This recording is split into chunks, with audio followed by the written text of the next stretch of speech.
Welcome to the Slop Farm. Enjoy the video.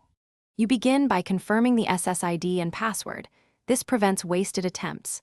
On your phone, open Settings and tap Wi-Fi to enable it.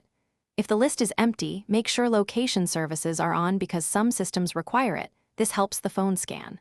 Once the network appears, press its name. If prompted, enter the exact password with correct case and symbols. Make sure you're near the router so signal strength is strong, then proceed to the next configuration steps. After selecting the network and entering the password, your phone negotiates authentication. You'll see a connecting message. If the network uses a captive portal, your phone may auto-launch a browser, complete the login, accept terms, or enter additional credentials. Once connected, inspect Wi-Fi details. Confirm you received an IP address and a valid gateway.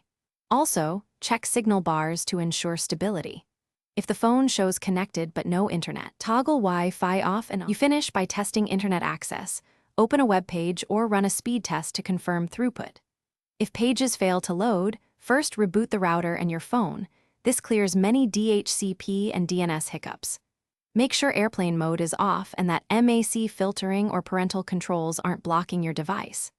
If problems persist, forget the network and reconnect.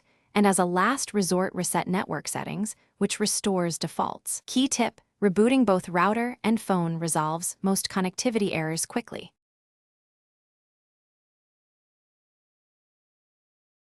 Thanks for watching. Consider subscribing if we helped you today.